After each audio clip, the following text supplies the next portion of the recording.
Okay, my name's Chris Black. I'm a rancher in Hawaii County up in Idaho. And I was asked to talk about monitoring. This picture is a family photo, and it has all the aspects that you need to have in monitoring.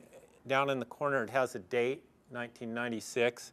These are my kids. Well, it shows how they've progressed over time. I mean, my kids are in their mid-20s now, and they were like that then. In the background, you can see the skyline. You can see identifiable features.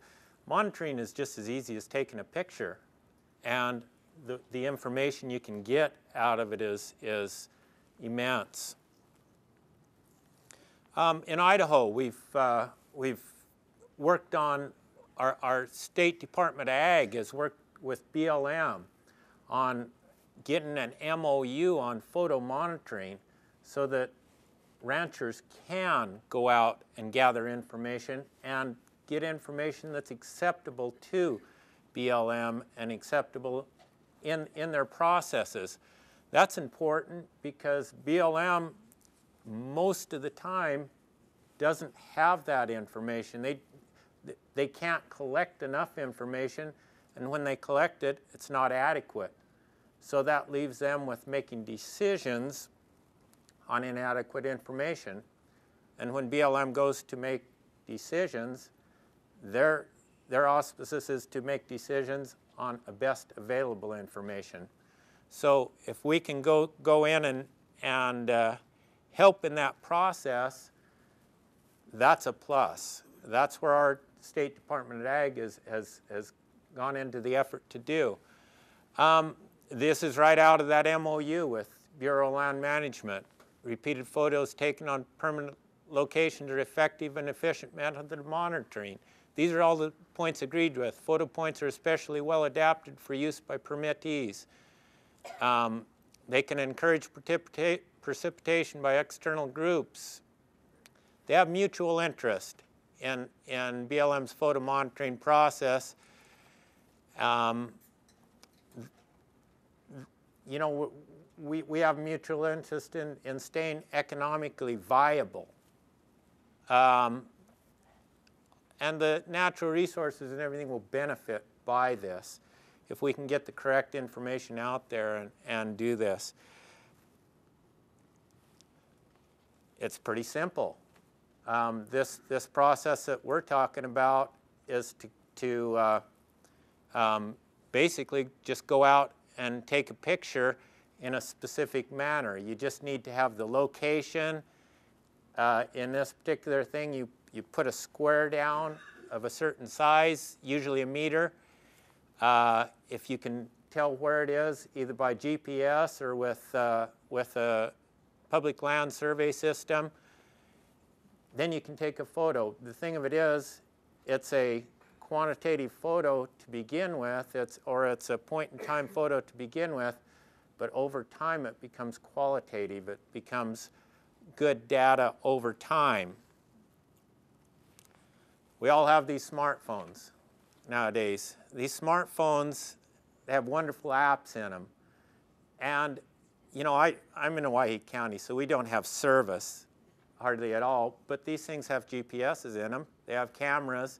You have apps in here that can place the GPS coordinates and the date on a photo, plus the information that you write on there for a specific thing. These are wonderful tools, so it's way easy for us to go out and gather it as permittees. I mean, it couldn't be easier to go out and do that. This is kind of why we need to go out and do this, and gather this information. This is a picture. I took this in '93 when I kind of first started taking pictures on the range. But this is a picture down on the Waihi River. And I'll give you some background on this. My family's been in the Bruno area since 1875, and we've only had this particular allotment since 1942. So in this particular area, we had a big event come down in the Waihe River in 1985. I can remember it because I could hear the river roaring from 12 miles away where my main cow camp was. And I'd ride down there and I could hear it roaring. Well, there was huge meadows on all the bends of that creek. In fact, in '77, the last drought year, aside from these last in 2014-15, were the worst drought years until '77. And '77 was the worst one I can remember in my time. Before that, well, we run almost all our cattle in there because there was no other water. Well, in '85, a huge event came. As you can see in that tree right there, that's as tall as me on horseback. There's a lot of water came down. Well, the thing of it is, it wiped out all of those channels. So when the BLM went to do their monitoring, they say, well, this is functioning at risk, even though we haven't put cattle in that river since then or even since '77. So I'm still, they have to change some type of management to assess for that. Unless you have a photo, and the thing of it is, if I'd have had the photo before, it would have really helped. But this photo kind of tells the story of what happened there. When these agencies come in and do their monitoring, if you can't tell that story of what happened before, then all they're looking at is what's there now. So anyway, what I chose to do in this particular instance is exclose that because we didn't really need that, and it was part in wilderness and a lot of other reasons. But then I didn't have to worry about that. Here's this is in wilderness also. The thing about my operation is I have 2 wilderness areas within my operation, and it's a big operation. We have quite a bit over 100,000 acres. We run 30 miles from one end to the other, and it's all open. In between, there's no fences, so I use herding to manage cattle and manage time in it. This is the thing about the photo monitoring. We can lay it on plots that the BLM did. They did these where this green post was, this in wilderness, but they did this in '76. But I can lay my photo plots on where they've already taken photos, so we can repeat those photos. This is some of the change in that time. As you can see down in the corner, '93 was the first photo. That was before grazing, the first photo. Actually, the second photo was after grazing. This is qualitative data. I've actually run 100-point transects in conjunction with these, and so I have that data too.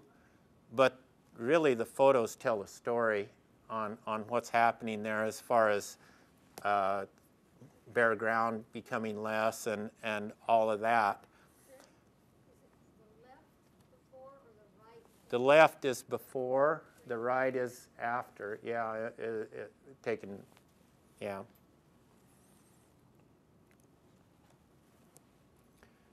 Here's another example. This is just on the corner of a piece of state ground, but this is qualitative data because I've run 100-point transects there and everything. But really the photos kind of tell a story. Now this helps a lot.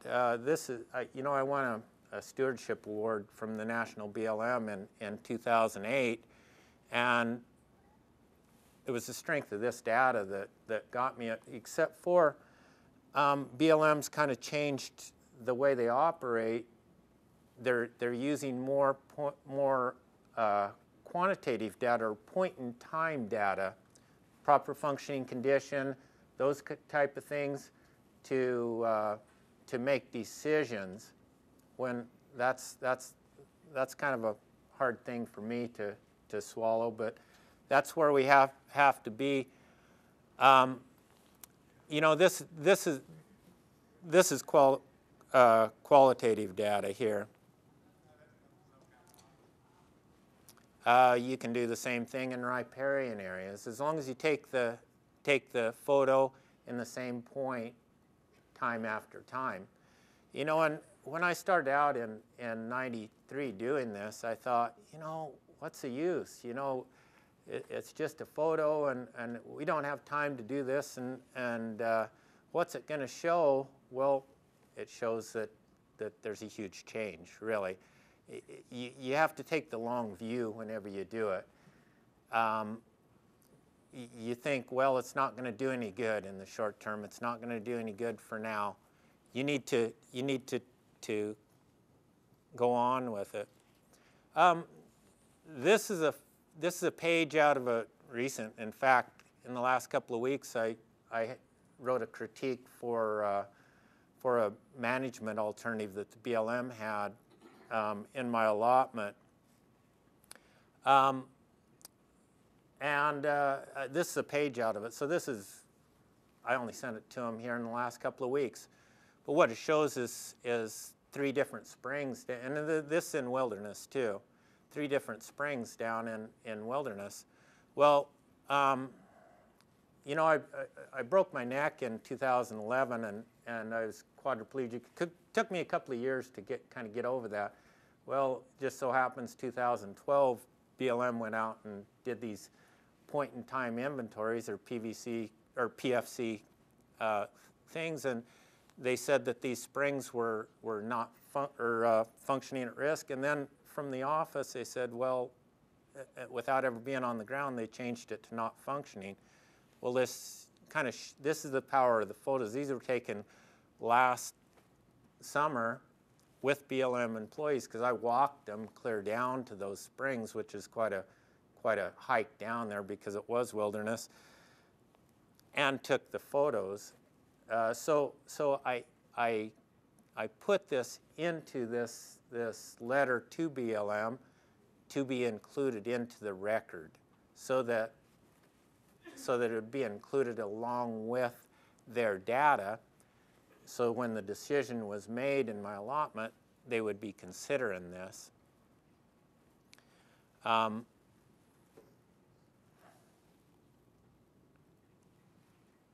Here's another page out of that. And it's got a mix of qualitative data and quantitative. The qualitative data, the uplands shot is the second photo you see there. It shows a great change over time. And this is all within,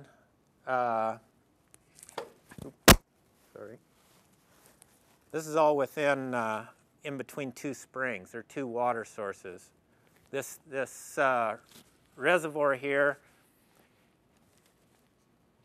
it's within 100 yards of a water source, or a best management practice, off-site water.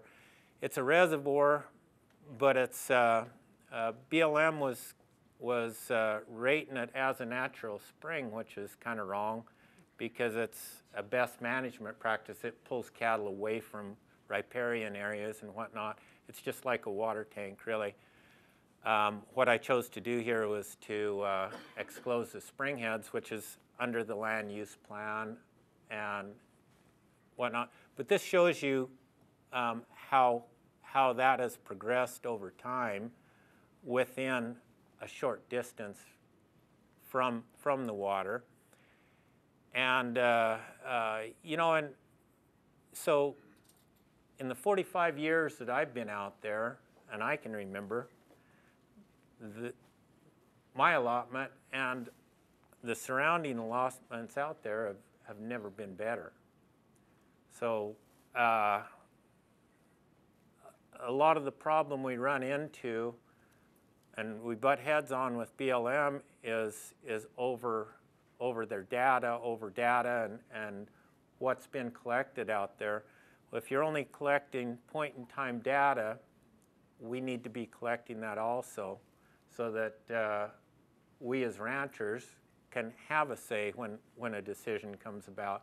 Because if I didn't enter this stuff into the record, it wouldn't get entered, basically. And the decision wouldn't be made on any of this. So it would be a totally different type of decision. One of my other hats is I'm chairman of the Idaho Rangeland Resource Commission. And in Idaho, that's a commission that the state, it's a quasi-state organization. And what we are there to do is promote rangelands.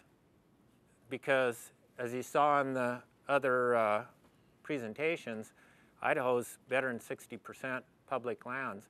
So these rangelands have a huge economic concern, you know, when it comes to Idaho's future.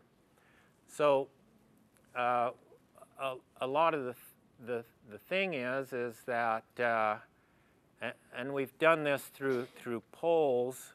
The most recent one last summer is most people out there support us as ranchers and us on the land, but they don't know why, because they're 2 to 3 generations away from the land. You know, in the 1900s, 50% of the people were on the land. You know, and now, what, way less than 1%. So people support us, and we've found this continually through the polls that we do. We do polls every few years just to see that. They support us, but they don't really know why, so we have to re-educate people. We go through, and part of our effort was to go, this lifeontherange.org is a website. We have 30-some stories from different ranchers around.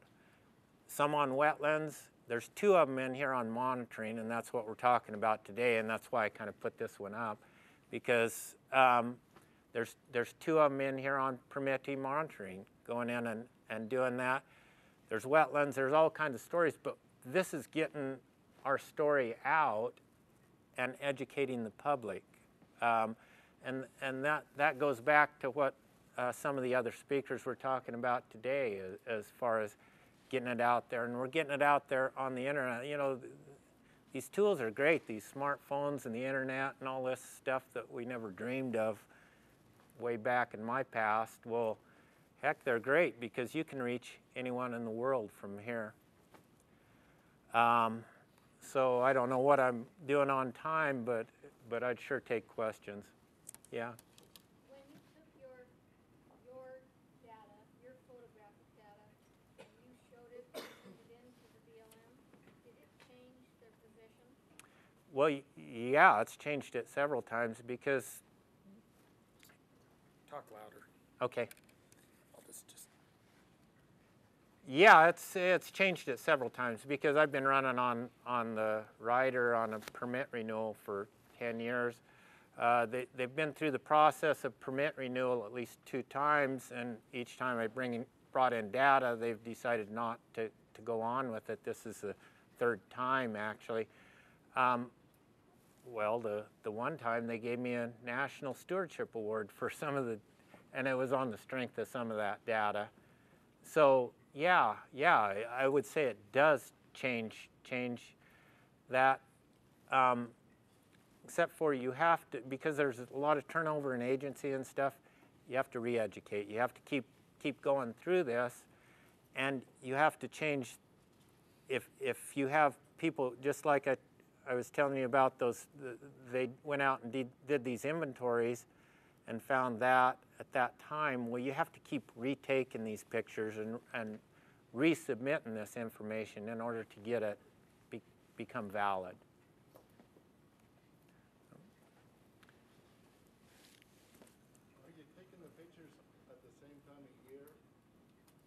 I am, and for the most part, but you know, just like the pictures you saw there, I took because they were opportunistic.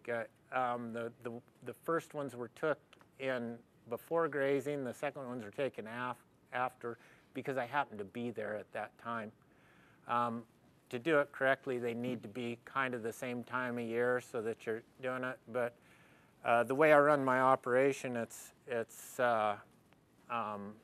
have a lot of flexibility on when I can be any place because it's all open range. There's no fences, so I accomplish everything through herding. So, yeah, I will take them at different times because of that, because I'm in areas at different times. But yeah, to get the best effect, you should take them close to the same time.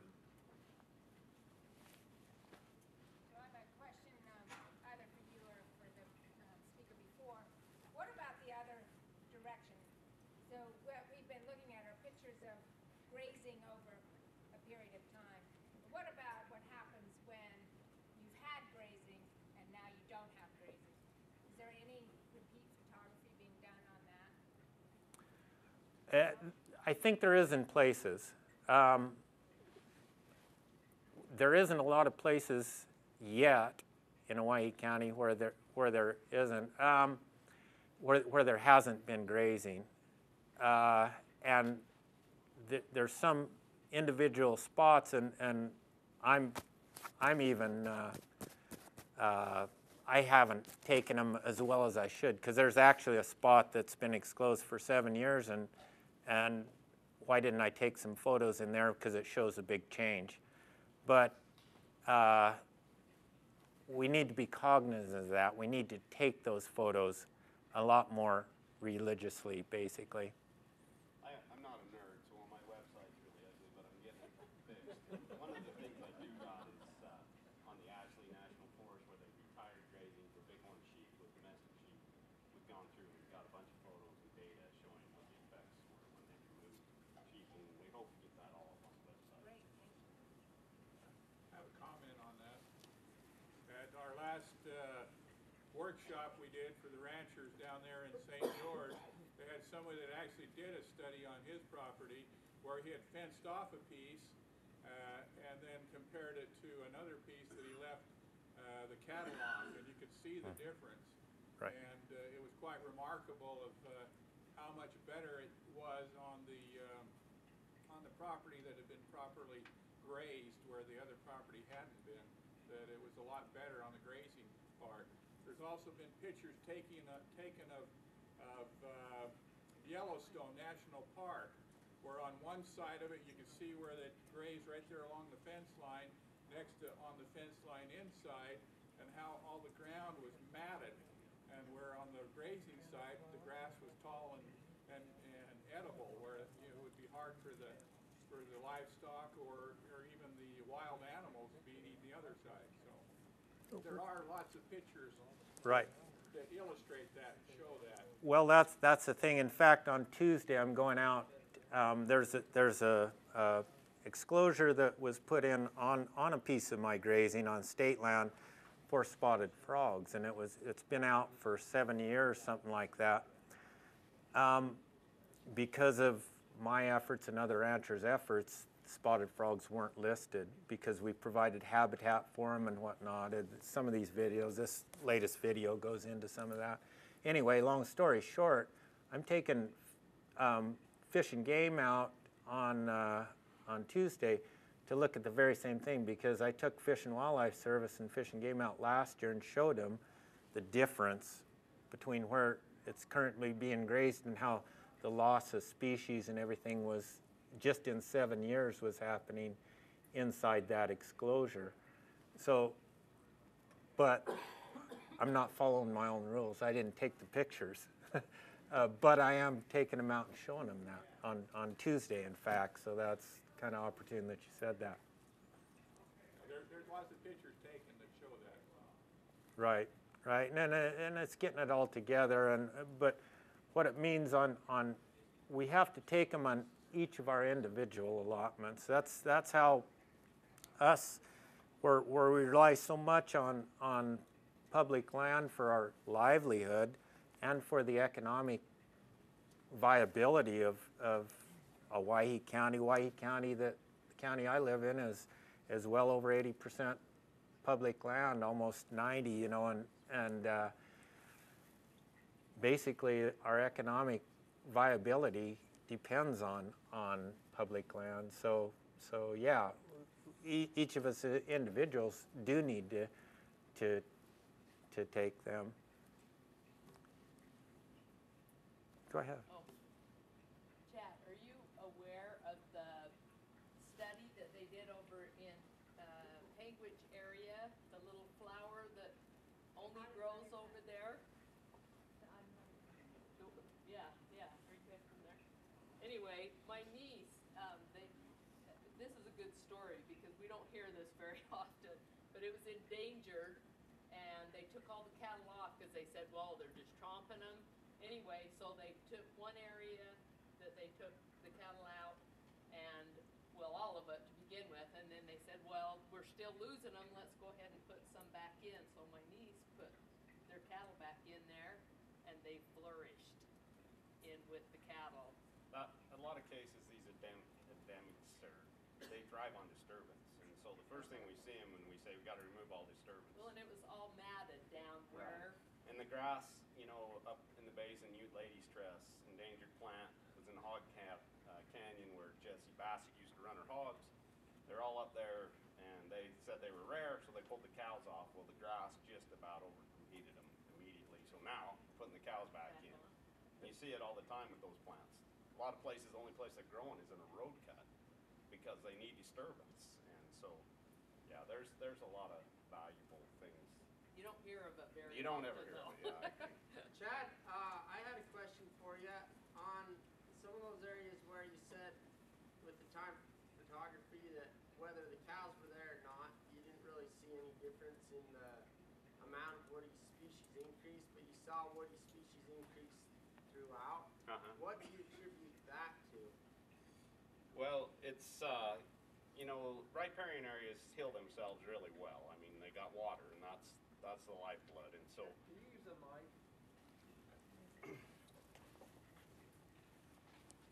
And so, you know, like I say, riparian areas heal up really well if they're just properly managed. So all these old photos, I don't know what happened at the turn of the century.